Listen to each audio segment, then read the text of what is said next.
Hi friends, welcome to Jasnith channel.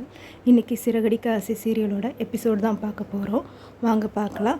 அதுக்கு முன்னாடி மறக்காமல் சேனலை சப்ஸ்கிரைப் பண்ணிக்கோங்க, பெல் ஐக்கானையும் கிளிக் பண்ணிக்கோங்க. ப்ரமோவில் வந்த மோஸ்ட் ஆஃப் த சீன்ஸ் இன்றைக்கி எபிசோடில் வரப்போகுது. வாங்க பார்க்கலாம்.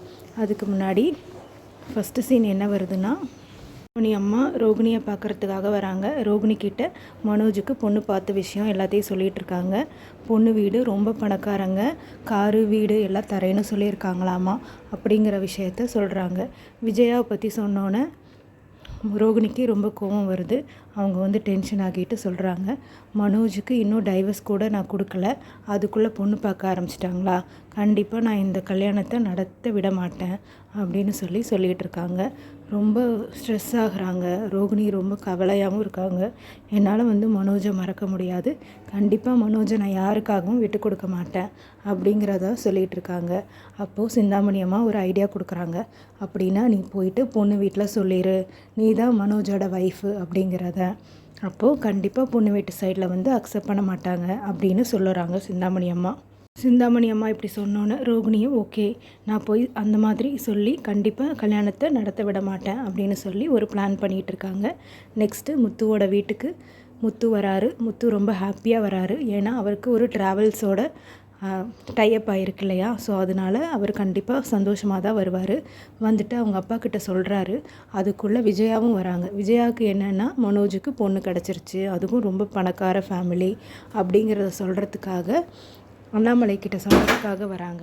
அண்ணாமலை கிட்ட மாற்றி மாற்றி 2 பேரும் சொல்லிகிட்டு இருக்காங்க. ஒன்று, முத்து ட்ராவல்ஸ்க்கு ஓனராக போகிறேன், அதாவது ட்ராவல்ஸ் ஒன்று வைக்கலாம் அப்படிங்கிற ஒரு பிளான் செட் ஆகிருக்கு அப்படிங்கிறத சொல்கிறாரு.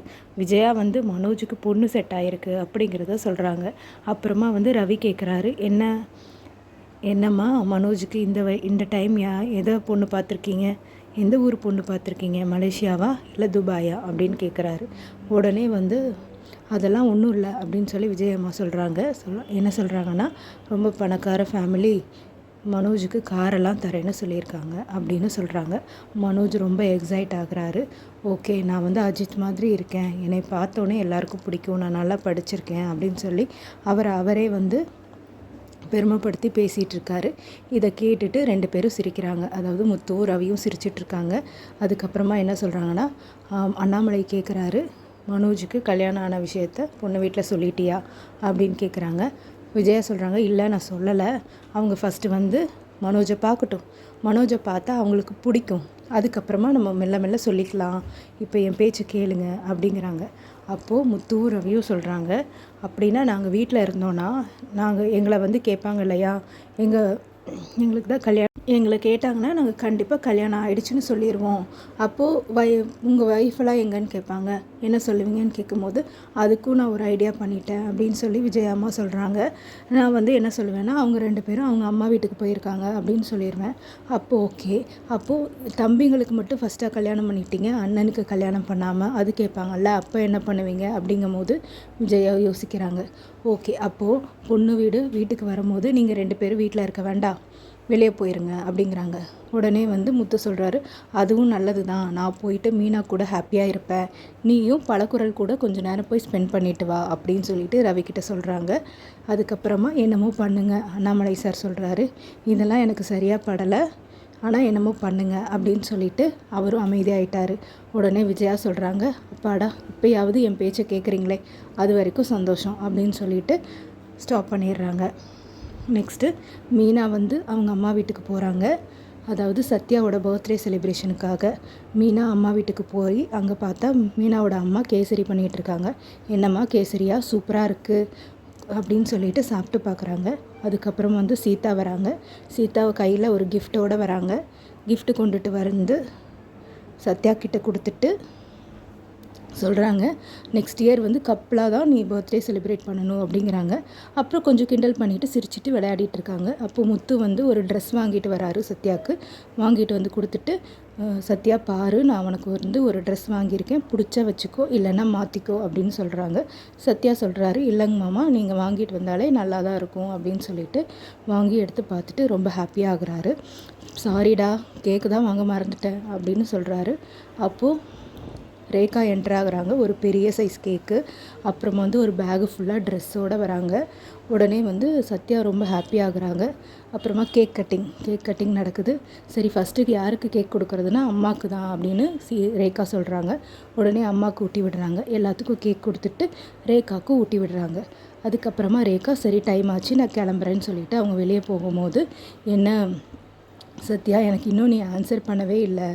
எனக்கு வந்து ரிசல்ட் நீ எப்போ சொல்ல போகிற? இன்றைக்கி நைட்டு டின்னர் நான் வந்து புக் பண்ணியிருக்கேன், நம்ம போகலாம் அப்படின்னு சொல்கிறாங்க.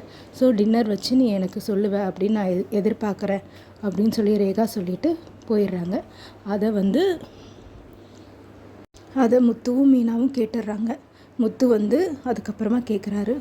அப்புறம் ட்ரெஸ் எல்லாம் பார்க்குறாங்க. கிஃப்டெல்லாம் பார்த்துட்டு, என்ன உங்கள் கூட வேலை செய்கிற பொண்ணு மாதிரி தெரியலையே, ஏதோ உன் மேலே ரொம்ப பாசமாக இவ்வளோ ட்ரெஸ் எல்லாம் வாங்கிட்டு வந்து கொடுத்துருக்காங்க. எல்லா ட்ரெஸ்ஸுமே ரொம்ப காஸ்ட்லியாக இருக்குது. கிஃப்ட்டுனா ஏதாவது ஒன்று பண்ணுவாங்க, ஆனால் உனக்கு என்ன இவ்வளோ கொண்டு வந்திருக்காங்க, என்ன நடக்குது சத்யா அப்படின்னு கேட்கும்போது சத்யா அமைதியாக இருக்காங்க. அப்போ மீனாவும் கேட்குறாங்க, என்ன ரேகா உன்னை லவ் பண்ணுறாளா அப்படின்னு கேட்கும்போது சத்யா வந்து அதுக்கும் ஒன்றும் சொல்லலை. அப்புறமா முத்து பேசுகிறாங்க. முத்து வந்து என்ன சொல்கிறாங்கன்னா, ப்ரமோவில் பார்த்த மாதிரியெல்லாம் இல்லை, முத்து வந்து ரொம்ப ஜாலியாக இருக்கார். அவருக்கு அது வந்து ரொம்ப ஹாப்பியாக அக்செப்ட் பண்ணிக்கிட்டாரு. ஒருவேளை அந்த பொண்ணு உன்னை லவ் பண்ணிச்சுன்னா சீக்கிரமாக நீயும் லவ் சொல்லிடு. ஏன்னா வந்து பொண்ணை பார்த்தியா, ரொம்ப நல்ல பொண்ணாக தெரிகிறா, பணக்கார ஃபேமிலி, அதெல்லாம் செகண்டரி. மற்றபடி பொண்ணு ரொம்ப நல்ல பொண்ணாக இருக்கா. அவள் பார்த்தியா என்ன சொன்னான்னு, குடும்பமாக இருக்கிறது ரொம்ப ஹாப்பி அப்படின்னு சொன்னா. ஸோ நீ வந்து லவ் பண்ணுற அப்படின்னா அந்த பொண்ணுக்கிட்ட போய் சொல்லிடு, நான் உனக்கு ஹெல்ப் பண்ணுறேன் அப்படிங்கிற மாதிரி முத்து சொல்கிறாரு. ஆனால் ப்ரமோவில் வந்து நம்ம என்னமோ ப்ரமோவில் சுத்தமாக டிஃப்ரெண்ட்டாக இருந்தது. முத்து வந்து கோவப்படுற மாதிரியோ அப்படி இருந்தது. பட் முத்து வந்து ரொம்ப ஜாலியாக எடுத்துக்கிட்டாரு. அவர் வந்து சத்யாவை என்கரேஜ் தான் பண்ணியிருக்காரு. உனக்கு வந்து இந்த பொண்ணை பிடிச்சிருந்தா கொஞ்சம் கூட யோசிக்காத போய் லவ் சொல்லிடு அப்படின்னு சொன்னோன்னே இவங்க சத்யாவும் சொல்கிறாங்க, ஓகே அப்படின்னு சொல்கிற மாதிரி சொல்கிறாங்க. சரிடா, என்ன சொல்ல போகிற அப்படின்னு மீனா கேட்கும்போது, அக்கா நான் போயிட்டு என் லவ்வை சொல்ல போகிறேன் அப்படின்னு சொல்லி அதோட இந்த எபிசோடை முடிக்கிறாங்க. நாளைக்கு என்ன எபிசோடுங்கிறத நான் நாளைக்கு உங்களுக்கு அப்டேட் பண்ணுறேன். இதுக்கு இடையில் ப்ரமோ ஏதாவது வந்தால் கூட நான் உங்களுக்கு அப்டேட் பண்ணுறேன். தேங்க்யூ ஃபார் வாட்சிங்.